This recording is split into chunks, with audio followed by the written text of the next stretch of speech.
Muy bien, buenas tardes. Diputada Dulce María Sauri Riancho, presidenta de la mesa directiva de la Cámara de Diputados. Diputado Mario Delgado, presidente de la Junta de Coordinación Política. Diputada Patricia Terrazas Vaca, presidenta de la Comisión de Hacienda y Crédito Público. Diputado Erasmo González, presidente de la Comisión de Presupuesto y Cuenta Pública. Estimadas diputadas y diputados de la 64 legislatura. Algunos de los legisladores, sobre todo aquellos de gran experiencia parlamentaria, recordarán que la entrega protocolaria del paquete económico era, en realidad, una entrega física, donde literalmente el paquete cambiaba de manos del secretario de Hacienda al presidente o presidenta de la mesa directiva de la Cámara de Diputados. Eso no ocurrirá hoy así. Obedeciendo a las medidas de sana distancia, no habrá este intercambio. Aquí se los dejamos. En el mismo tenor, el analítico de claves que usualmente tiene todos los detalles manipulables para bajarlos a la computadora y que ustedes y sus asesores puedan utilizar, no será entregado en discos, va a ser subido en algunos minutos más a Internet para que ustedes, sus asesores o cualquier ciudadano pueda buscar la información que ahí se requiere. Pero más allá de lo anecdótico, este hecho ilustra la manera en que las distintas actividades sociales y económicas, incluyendo las legislativas, se están adaptando para operar en tiempos del COVID. Lo mismo ocurre con la integración de la Ley de Ingresos, la miscelánea fiscal y el proyecto de presupuesto de egresos. Estos se tienen que adaptar a las circunstancias tan complejas que enfrentamos hoy. Esto no es casualidad. Es ya un lugar común decir que estamos enfrentando la crisis sanitaria más severa desde la pandemia de la gripe española en 1918 y que esta es la crisis económica más aguda desde la Gran Depresión. La diferencia respecto a la situación actual es que hoy tenemos crisis simultáneas donde la crisis económica es el resultado de una decisión consciente y responsable de los gobiernos y las sociedades alrededor del mundo de implementar medidas muy firmes de distanciamiento social, el llamado el gran confinamiento.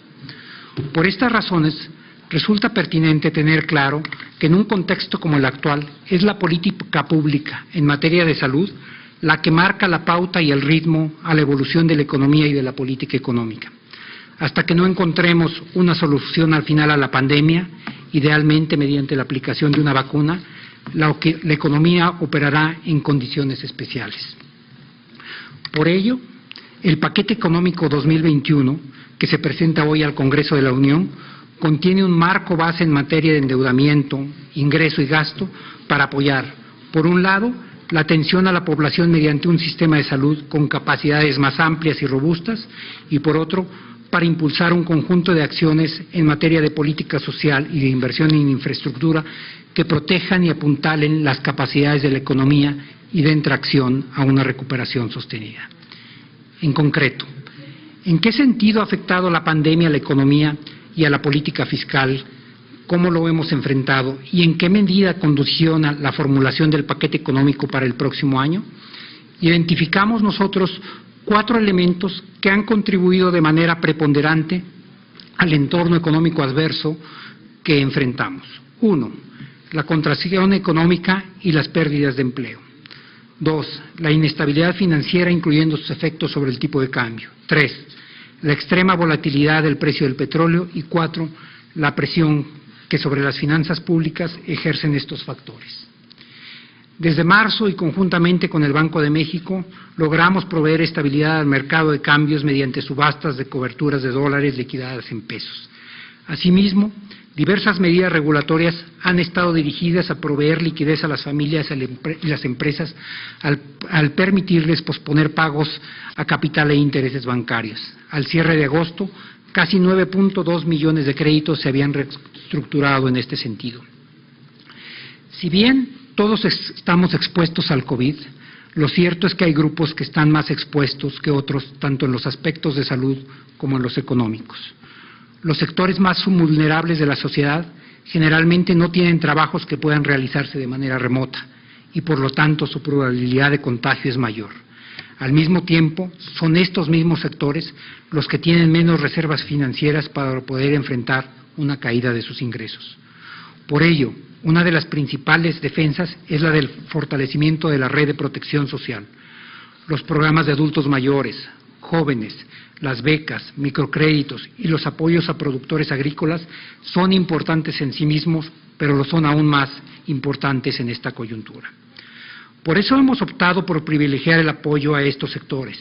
Esto se ha hecho a partir de una estricta política de austeridad, donde los recursos que hemos ahorrado en la Secretaría se han dirigido a este tipo de programas.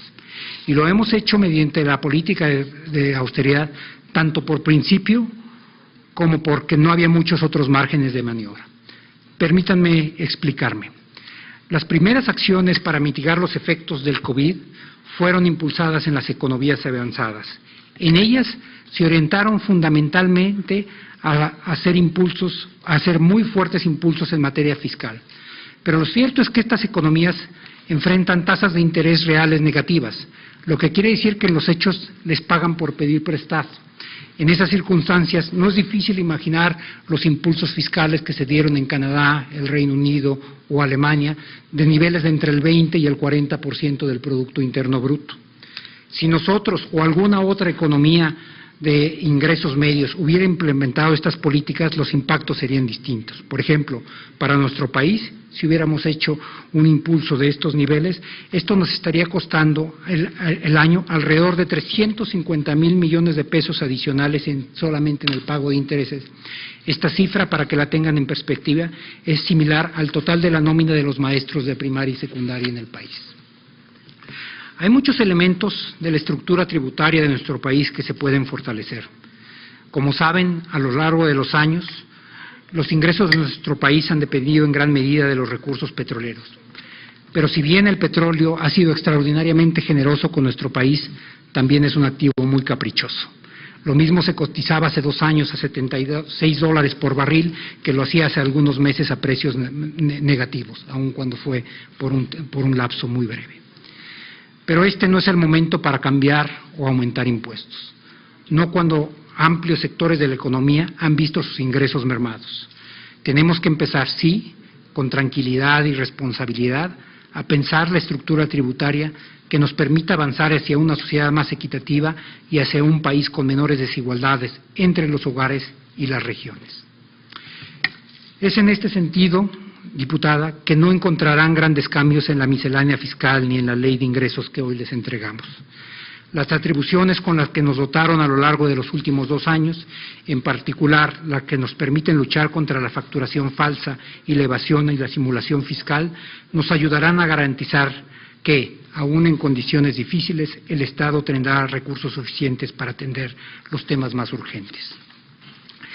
El confinamiento duro de los meses de abril y mayo llevó a una caída anual del Producto Interno Bruto del segundo trimestre del orden de 18.7%. La reapertura ordenada y cauta de la economía a partir de junio ha permitido iniciar una recuperación asimétrica. Con las cifras oportunas más recientes, estamos estimando una caída anual del PIB para este año de alrededor del 8%. Esto, por supuesto, dependerá de que con la colaboración y actitud responsable de todos nos permita apresurar el ritmo de la economía al tiempo que evitamos un rebrote de los contagios. Déjenme ser muy claro, no hay disyuntiva entre economía y salud. La economía solo podrá crecer de manera sostenida si mantenemos contenida la pandemia. Para el 2021 estamos estimando un crecimiento de la economía de 4.6%. Esto implica que tendremos mayores recursos que los que se recaudarán este año, pero menores a los previstos previos a la pandemia. Por eso tenemos que ser extraordinariamente cuidadosos en la forma en la que se asigna el gasto. Quisiéramos pensar que hay recursos, que hay más recursos para todos, pero esa no es la realidad a la que estamos enfrentando. En primer lugar, el presupuesto del sector salud tiene un crecimiento importante de 9.2% respecto al aprobado en el 2020 en términos reales. La crisis del COVID requirió rescalar los servicios de salud del país, reconvertir hospitales, apresurar la construcción de unidades médicas y contratar a 50,000 nuevos profesionales de la salud. Una pregunta que se nos ha hecho con frecuencia es si una vez que desaparezca la crisis del COVID, y eventualmente va a desaparecer la crisis del COVID, llevaremos el sistema de salud a la escala que tenía antes. Hemos decidido que no vamos a hacer eso. Antes de la crisis, el sistema de salud tenía ya muchas deficiencias de capacidades técnicas y operativas. Ahora vamos a empezar a fortalecerlos desde una base muy alta. De hecho, a partir de enero próximo, el país empezará a preparar el doble de especialistas de lo que se hace hasta ahora, ampliando los espacios para residentes en México y las becas al extranjero. De igual forma, el gasto en inversión se va a incrementar de manera importante en 5.3% en términos reales. No solo porque si queremos crecer en el futuro necesitamos un mejor sistema de carreteras, aeropuertos e instalaciones marítimas, sino porque estas actividades generan empleo y dinamizan la economía en su periodo de construcción. Además, la construcción, al ser una actividad que se realiza en espacios no cerrados, tiene tasas de contagio mucho menores que otras. Por otro lado, casi un 30% de todo el gasto va dirigido a estados y municipios, por un monto total de 1.8 billones de pesos, es decir, el equivalente a más del 50% de la recaudación federal participable. En este año hemos hecho grandes esfuerzos para asegurarnos que los recursos de las entidades federativas no son afectados. Recientemente aprobamos la ampliación de la reserva del Fondo de Estabilización de Entidades Federativas y que los recursos de dicho fondo fluyan de manera mensual para disminuir los riesgos de liquidez que podrían sufrir los estados. De hecho, el día de ayer recibí instrucciones del presidente de la República pidiéndome mantener en la ley del impuesto sobre la renta la participación al 100% a las entidades federativas del impuesto sobre la renta por enajenación de bienes inmuebles. Asimismo, me indicó que mantengamos la distribución que se hace a las entidades federativas del régimen de incorporación fiscal y que se fortalezcan los programas de fiscalización como el llamado Vigilancia Plus. Esto fortalece el pacto fiscal y es una prueba de la apuesta que desde la Secretaría de Hacienda y Crédito Público estamos haciendo por la cooperación y complementariedad con las entidades federativas. Mantenemos un diálogo constante por medio de la Comisión Permanente de Funcionarios Fiscales y, de hecho, tenemos agendada ya una reunión para la próxima semana con los 32 secretarios y secretarias de Finanzas de todos los estados. Las circunstancias actuales requieren un ajuste en el presupuesto y por ello encontrarán reducciones importantes en él. Por ejemplo, una reducción de 17.3% en el presupuesto asignado a la Presidencia de la República y de 15.3% en el asignado a la Secretaría de Hacienda. Estamos bajando al gasto administrativo y lo llevamos a donde más se necesita. Quisiera señalar en este contexto que el presupuesto de las universidades públicas no será afectado. El ajuste lo haremos en otros lados para mantenerlas a ellas en pesos reales el presupuesto asignado en el año 2000. Los recursos, de igual forma, asignados en el anexo 13, que refleja gastos para impulsar la igualdad entre mujeres y hombres, tienen un incremento del 17.9% en términos reales. El compromiso que estamos adquiriendo en la Secretaría de Hacienda no es solamente el de asignar estos recursos, sino darle seguimiento para garantizar que efectivamente contribuyan a disminuir la terrible desigualdad de género que existe en el país. En el mismo sentido, reiteramos el compromiso por garantizar que la operación correcta de los programas de búsqueda para personas y atención a víctimas no sufra afectaciones. Antes de finalizar, quisiera señalar que no todos los problemas se atacan mediante el presupuesto. Contamos con instrumentos regulatorios, créditos en la banca de desarrollo y esquemas de concesión, desdoblamientos de carretera, etcétera. Y vamos a utilizar todos los instrumentos a nuestro alcance para mitigar el impacto económico que el COVID tiene en las familias mexicanas. La actual crisis económica no permite grandes márgenes de maniobra en las finanzas públicas, pero también estamos muy conscientes de que no hay presupuesto perfecto. Nosotros apostamos siempre a mantener un diálogo constructivo con el Congreso de la Unión y mi equipo ha recibido instrucciones para ayudarlos con los cálculos y proveer de información si así lo requieren ustedes en el proceso legislativo. Tenemos la responsabilidad de mantener la estabilidad económica y financiera, pero también tenemos claro que esto no está peleado con tener una vocación social. Por eso, este paquete económico está dirigido a proteger a los que menos tienen. A los ciudadanos les digo que no los vamos a dejar solos y que de esta vamos a salir todos juntos. Muchas gracias.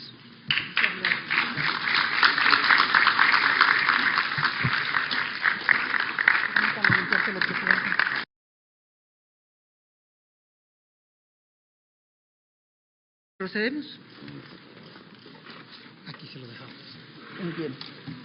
Aquí está. Bueno, Está sanitizado y yo ya no lo toqué. lo voy a levantar yo nada más.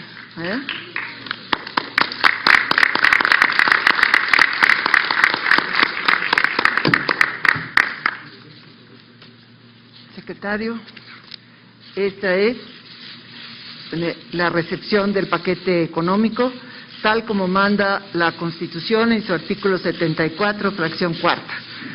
Y procederemos a su estudio, a su análisis y aprobación en su caso. Muchas gracias. No olvides suscribirte y seguirnos en nuestras redes sociales. Cámara de Diputados.